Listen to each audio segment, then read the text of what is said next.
Hi! அன்னைக்கு GTN மூவியோட first ஷோக்கு போயிட்டுருந்தோம். மாயாஜாலில் டிக்கெட் போட்டிருந்தோம். மாயாஜால் போய் ரீச் ஆகிட்டோம். ஆக்சுவலாக அங்கே ஸ்க்ரீன் எதுவுமே ஓப்பன் ஆகவே இல்லை. நாங்கள் ஃபஸ்ட்டே போயிட்டோம். 1 மணி நேரம் வெயிட் பண்ணிவிட்டு 10:30 ஆனோன்னே ஓப்பன் பண்ணாங்க. மேலே போனோம்.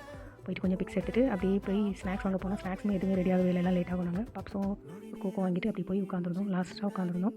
அப்படியே உட்காந்துருந்து ஃபிலிம்க்கு வெயிட் பண்ணிட்டு இருந்தோம். ஆக்சுவலி இது ஒரு பயோபிக் மூவி. அது பயோபிக் மூவிங்கிறனால ப்ளஸ் மாதவன் மூவிங்கிறனால போயிருந்தோம். வந்துட்டு கண்ட்ரி செலிப்ரேட் பண்ண தவறுனா ஒரு ஜீனியஸ் ஒரு ஸ்டோரி. பயோபிக் மூவி உண்மையாகவே நல்லாவே எடுத்திருந்தாங்க. ஆக்சுவலி இது எவ்ரி சிட்டிசன், அதிலும் முக்கியமாக சில்ட்ரன்ஸ் கண்டிப்பாக பார்க்க வேண்டிய ஒரு மூவி. எந்த இடத்துலையும் லைஃப்பில் ஹோப்பை விட்டுறாமல் அது அந்த இடத்துல திரும்ப ரீஸ்டார்ட் பண்ணலாம் அப்படிங்கிற ஒரு நல்ல லெசன் எடுத்துகிட்டு வரலான்ட்டு. படிக்கிறதுக்கும் நாலேஜுக்கும் எந்த வித சம்மந்தமும் இல்லைன்ட்டு. படிப்பு வேறு, நாலேஜ் வேறு, நம்ம அதில் கொண்டு போகிறது வேறு, நம்மளோட லைஃப்பை மோட்டிவேட் பண்ணிட்டு போகிறது வேறு. எந்த இடத்துலையும் ஹோப் விடாமல் போகணுங்கிற ஒரு நல்ல இதோட எடுத்துட்டு இப்படி வர வழியில் சங்கீதாவில் லஞ்ச் சாப்பிட வந்துட்டோம். மீல்ஸு நிறைய பல கூட்டோட சப்பாத்தி, ரைஸு, கொஞ்சம் பயிறு, கரு, ஸ்வீட்டு, கோயில் எல்லாம் வச்சுருந்தாங்க. பயிர் எடுத்து நல்லா தான் சாப்பிட்டு அப்புறம் சூப் ஆர்டர் பண்ணி மஷ்ரூம் சூப் அதையும் சாப்பிட்டு இருந்தேன். அப்புறம் நான் அந்த சப்பாத்தி, சப்ஜி, பயிறு இதோட மட்டும் சாப்பிட்டு வந்துட்டு இந்த டே அப்படி நல்லாவே முடிஞ்சிச்சு. முடிவு நல்ல ரெயின்.